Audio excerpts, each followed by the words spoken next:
The internet is a big place. It's a way to connect with those who share a similar interest or even find lost friendships. In some spaces, it's a way to become anonymous, to speak on feelings that you may otherwise not talk about in person. But time and time again, words can always be linked back to the source. Today, we're going to be going over those who used these outlets to confess to some pretty heinous acts. So, let's get into some disturbing online posts that were connected to real-life crimes.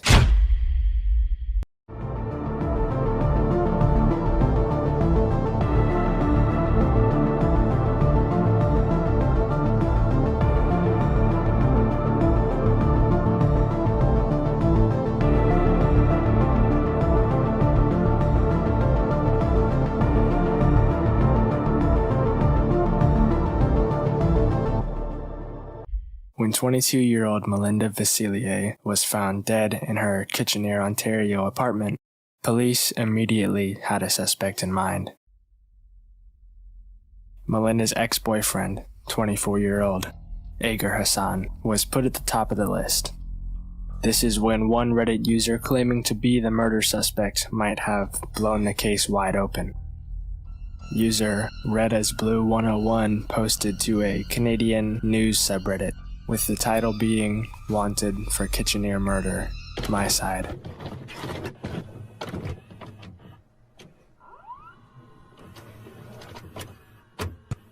I understand the early judgments made by society. Distancing myself made it seem like I am trying to escape. I'm not. I'm only trying to give myself some space and fully take in what happened before I turn myself in. The fact is, no one is more destroyed than I am. She was more than a girlfriend, a soon-to-be fiancé. She was my everything.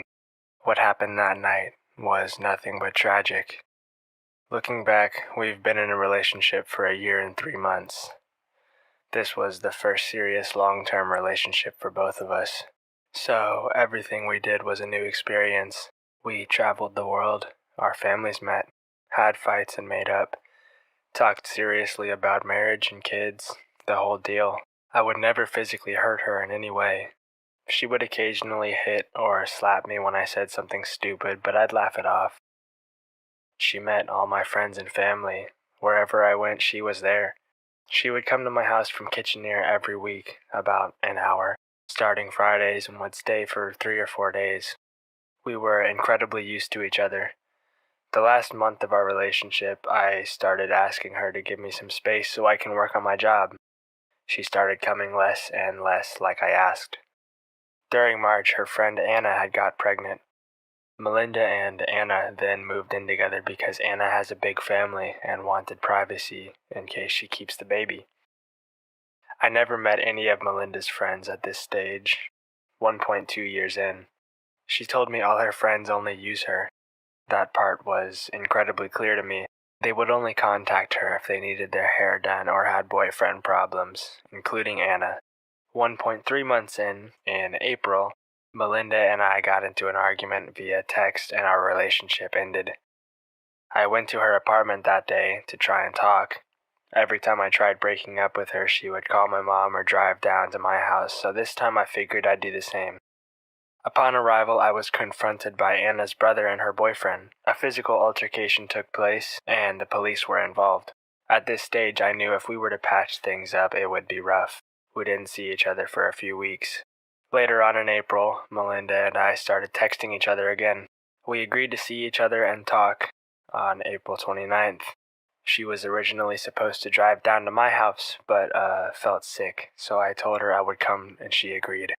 Melinda told me Anna and her boyfriend were present. Incident from before might make things awkward. I didn't mind.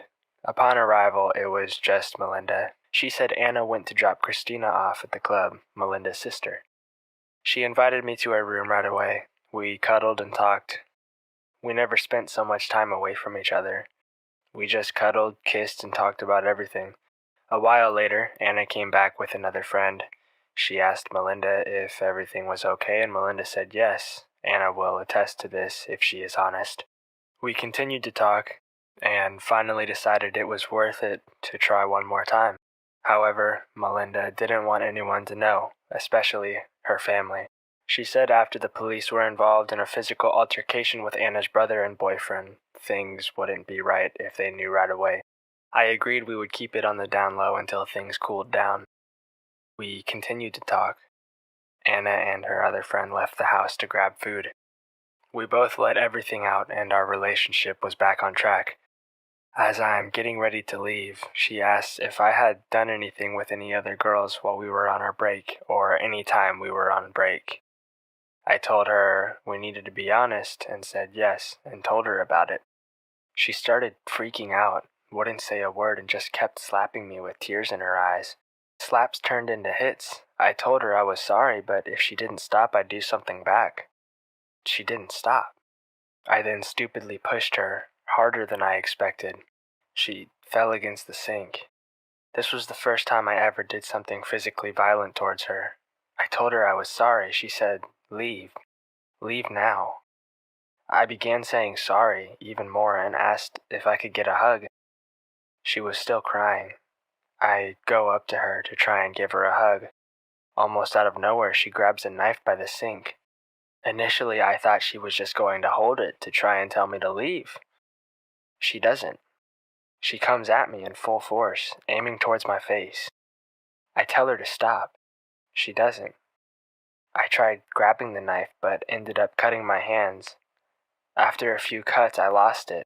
I freaked out. I was scared and in a state of shock. Never in 100 years did I think she would use a knife against me. Out of shock and fear, I grabbed one. I hit her with it, almost blindly, a few times. I didn't know what happened. I was confused, shocked, and scared. I had no intention of that happening. When I left, I honestly thought she just passed out. Then I looked at the blood and started freaking out and just ran. I didn't know for sure she had died until the next day. I honestly had no intentions of ever doing that to her. I was protecting myself. She was with me the most. We were each other's best friend. She would tell me everything, her deepest secrets that not even her friends or family knows. The amount of regret and sadness is beyond words.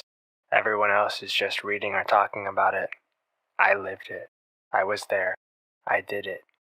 Every waking second I relive that moment. At this stage, life is really not worth it for me. Although it was out of shock and protection, I should have just accepted getting hit. Maybe I would have lived. Maybe not. Anything is better than living with this. I'm reading the news and they are claiming that it was targeted or an act of terrorism. Why would I buy her roses that night if I was planning on killing her? I didn't even go home that night.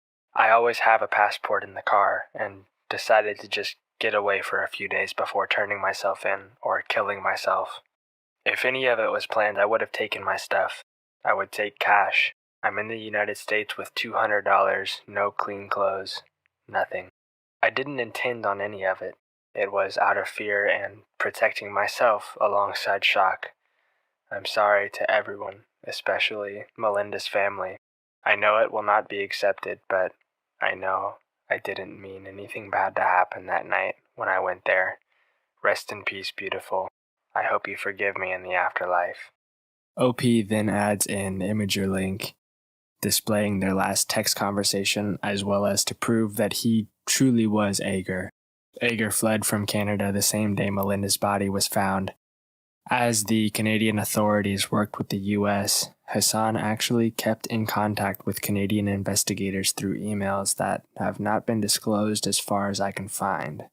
Ager was charged with second-degree murder and is still awaiting trial due to certain worldwide delays. I will be censoring this section pretty heavily. As someone who can usually stomach some pretty heinous things, this one actually physically makes me sick. The subreddit Off My Chest is used for, well, getting things off your chest. Confessions that you may not be able to tell those in your personal life due to embarrassment or possible legal repercussions. User Pilot94 would use this subreddit to make a confession titled, "I should be in prison." but it was nowhere near as lighthearted as some posts that have come before. I've never been good at this sort of thing. Never in my life have I fully told the truth to anyone, except my best friend and the man I consider to be my brother, Patrick. But there are things I need to say that I've never been able to say before. I am purposefully not using a throwaway account. I highly doubt anyone I know will find this, but if they do, I'm glad you now know. This might get long, folks. I hope you're here for the long haul. So, I'll start off with some background. I'm turning 19 this September. I'm a guy, athletic, good-looking, well-liked, from a wealthy and very conservative Christian family. I was homeschooled till sophomore year, which is when my family moved to a small town in northern Texas. I had been attending the only homeschooled ROTC battalion in the U.S. at the time, and since I was interested in pursuing a military career, I decided to brave the dreaded public school system so I could stay in ROTC. Moving wasn't abnormal. I've moved a total of 15 times now. But it was a big one because this time we were moving halfway across the country, whereas before it was just around the same state. After only 5 months or 1 semester of living in Texas, my dad quit his job and decided to move us again, this time to Tennessee. I was devastated again. I had just made some extremely good friends, and it was only 5 months after moving there. I had only just acclimated to the Texan lifestyle. I got to Tennessee just in time for the second semester of sophomore year. Nothing notable went on except for the expected new kid treatment. Now, I've always been good at languages and accents. I currently speak Spanish, French, German, and some Russian, and a bit of Mandarin. But my crowning jewel was my English accent. My dad's family is from England, and I had picked up on their accents and was able to mimic it perfectly. So, I figured, why the hell not? I became the cute British kid that just moved here. I didn't expect the amount of attention it brought from the ladies, but I welcomed it. I also met Patrick, who became my brother, though we didn't know at the time.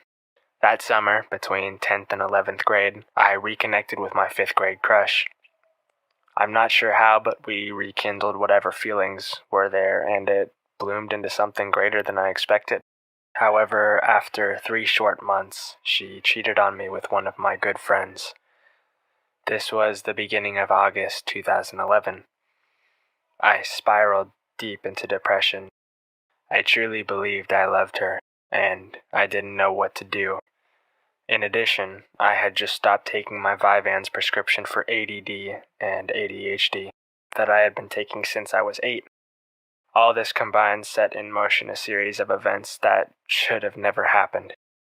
Patrick had a history of taking drugs in the form of pills. I never had come into contact with these because of my previous schooling, so this was all new to me. I basically turned into a drug dealer with my best friend. He took the pills and I sold them. We started to get into trouble with the police. Patrick and I vandalized numerous parks and places around our town.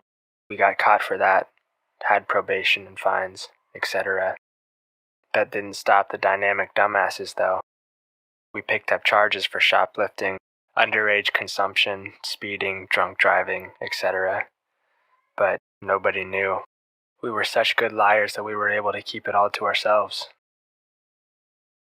Patrick got expelled, but we kept doing stupid shit.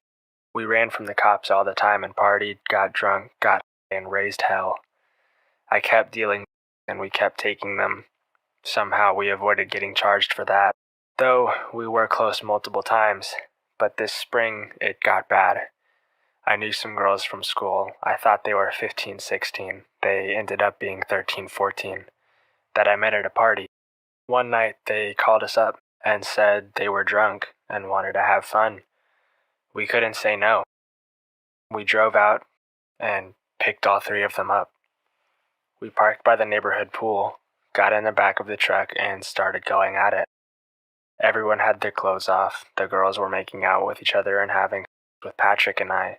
After about an hour, we headed back to their house. We were out front when a cop pulled up. Then it hit the fan. The girls accused us of raping them, getting them drunk and supplying drugs. They revealed their true age to the police. which shocked both me and Patrick. One of the girls was so drunk she had to have her stomach pumped and spend the night in the hospital. Patrick and I went home with our parents as the police impounded my truck and started a full criminal investigation into what happened. Apparently all three were prior to the night and only did this because they were drunk. The one with alcohol poisoning also had tearing, and they performed a kit on her. The evidence against us was incredible. I don't know why we weren't arrested on the spot. Who would believe the two 18-year-old guys over three 13, 14-year-old girls? The answer? Absolutely nobody. And we were right. But for some reason, both the lead detective on the case and the chief of police were fired shortly after. We were told we would hear from a new officer in charge of our case, but we never did. I don't know how or why, but it just disappeared. Needless to say, this scared us beyond straight. Going from expecting 10 plus years in prison to miraculously being free was incredible. Somehow I straightened my life up and actually graduated with honors from a top 500 school. Patrick also turned his life around and is fulfilling his dream of becoming a recon Marine. He's currently still in basic. I received a full-ride Army ROTC scholarship to a prestigious military school to study Russian and international affairs and eventually receive a commission as an officer. We both have no idea how or why we were given another chance, but we definitely aren't going to fuck it up. I know there are stories on here of and other heavy subjects, but this is the most honest I've ever been in my life, and it feels amazing. Sorry for making it so long. As OP had stated in his post, he would not be using a throwaway account, as he did not think anyone in his real life would ever see the post. This decision would prove to be his downfall as an innocent man in the eyes of the internet. Just 1 month after the original post, OP would upload an image of his scholarship certificate with his full name on display. Reddit users would report Pilot 94's post to his school. This would result in him deleting the original post and the entirety of his account. But this would not be the end of his postings. I've struggled to find any archives of his next post, which he titled, "Really, Redditors? You had to do it?" Using the Wayback Machine as well as other Reddit archive websites led to completely dead ends. I did, however, find a copy-pasted excerpt from this follow-up post. I posted some personal stuff that most people kinda knew, but were still major for me, as I don't open up often. I felt good about it, and people were supportive. As I was new to Reddit, I didn't make a throwaway when I posted it, so it kind of lingered at the bottom of my account. I thought about deleting it, but then I thought, what's the point of getting something out there if nobody knows who it is? I'm not proud of what I'd done, but I had done it. My fault and my mistake. I kept posting things, and eventually I posted something about my university choice, and info about it in a subreddit I thought would appreciate it and be okay. Apparently someone read back through my post and saw the off my chest. So this white knight decides to call my university and explain everything that I have done. Now I'm being looked at by my superiors and almost certainly kicked out, which will ruin my life. This follow-up infuriated the community even further, with commenters saying, "You f***ed yourself over. You admitted to a 13 and 14-year-old and getting away with it on a public forum, but Redditors who f***ed you over are white knights? Yeah, man. Those girls totally don't deserve justice and closure. You're the victim. You ruined a couple of girls' childhoods, and you make it sound like you're a good person now and that you have turned over a new leaf, but you never once indicated that you felt any remorse for these people you destroyed. I think you far exaggerate to us and yourself how good of a person you are and how deserving you are of forgiveness." And then, of course, my personal favorite. "Maybe you should have used a throwaway." Friends of Randy Jensen considered him to be a kind and gentle father, a stereotypical family man. This would all change when Randy would post a disturbing status on Facebook. Over the last 10 days, I have done some of the worst things I could ever imagine a person doing. First, to do with my dear, sweet, loving daughter, Emily. The best little girl two parents could ever hope for. She was talented and smart and filled our hearts with her laughter. She was always willing to help with a smile even when she was feeling lousy. Emily excelled at so many things, but slowly had to stop almost everything because of the migraines. But when it affected her beloved singing, it took a part of her soul. She has been very ill with migraines that have plagued her since elementary school.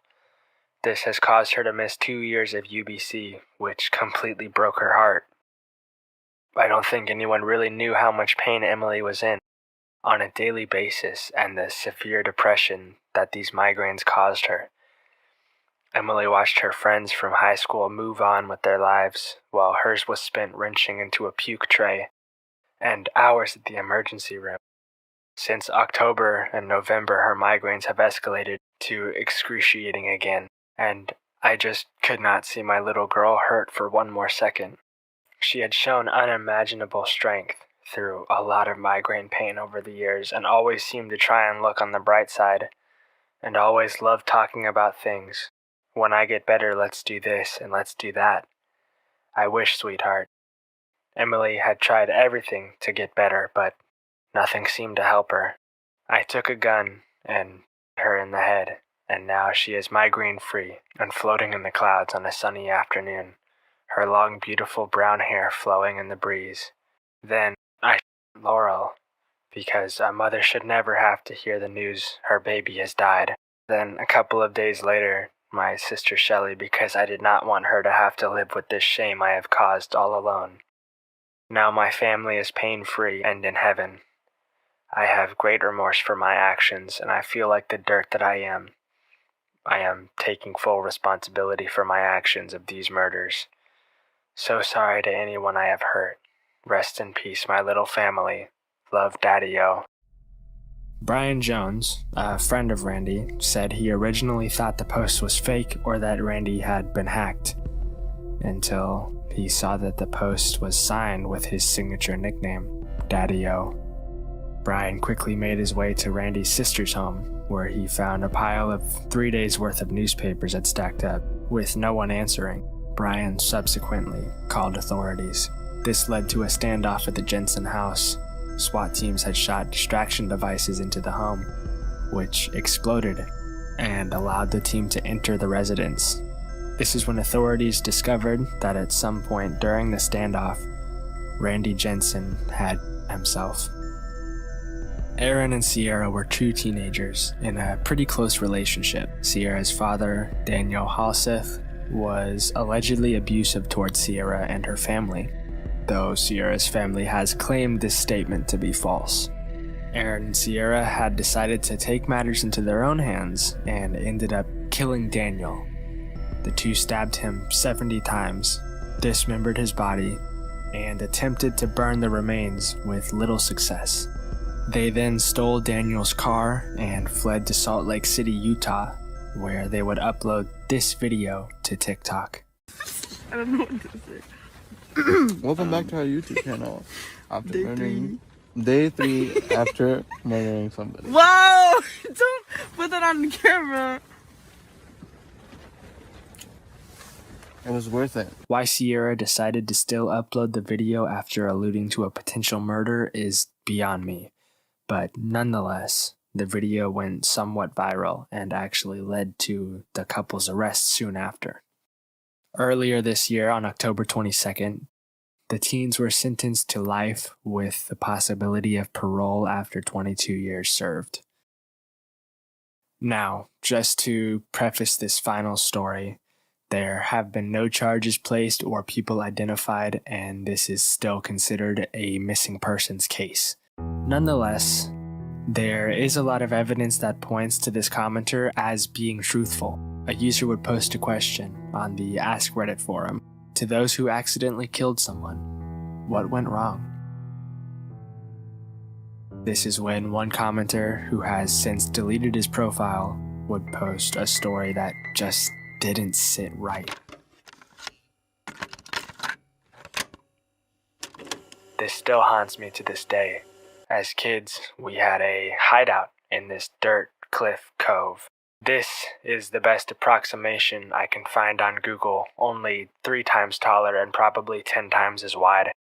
There was a neighborhood kid who, in hindsight, was probably mentally handicapped in some way. But to us, he was just a weird, creepy kid. This was the 80s and we weren't exactly raised PC. 3 of us were headed to our base and found the creepy kid sitting at the top of our guard chair. We yelled at him to get out, and he said something like, "Make me," and started lobbing dirt clogs and sticks down at us. We all ran around the side to make our way up. It gets pretty fuzzy here, but all I remember is he fell. I still remember the sound. When we got back down to check on him, he was in a very awkward position, with blood coming out of his mouth. We all just freaked out and ran home, and as far as I know, no one has ever spoken a word of this to anyone. We didn't go back for over a month, and never said a word of it between us. Again, this was the 80s, so media wasn't like today. Chances are it got a small article in the newspaper B section, "Missing mentally disabled child found dead after fall," or something like that. Of course, with Reddit being Reddit, some users automatically assumed this post to be fake, while others took the opportunity to dig deeper and determine the legitimacy of this commenter's claims. This is when some would find a cold case that fit almost too perfectly. Was it Scott Kleesholt? He went missing in 1988 in St. Charles, Missouri. That would make you around 10 or 11 at the time he went missing. He would have been 9. Scott Kleesholt. Missing since 1988 at the age of only 9 years old. One commenter posted from an article hidden behind a paywalled news agency. Scott was last seen not far from his home in the 3300 block of Leverance Drive, walking near a wooded area known as the Trails. It was just before a fierce thunderstorm swept through the area. As long as 6 weeks after his disappearance, police conducted large-scale searches for the area near Scott's home. The searches involved digging out a labyrinth of caves in the wooded hillside where Scott was known to play with other neighborhood children. He then continued with his own take on the situation. "I don't know if it is this kid. If it were him, and if the story is what you said, it seems likely his body would have been found. A corpse of a 9-year-old at the bottom of some land formation can get washed away pretty easily in a storm, however. If it is or isn't him, you need to call your local PD." As of January 2023, Scott is still considered a missing person, as no signs of his death or even the possibility of him still being alive has ever surfaced since the night he disappeared. Wow, that was some pretty heavy stuff. As much as some would like to think that online equals anonymity, there will always be others who will dive deep in the hopes of justice.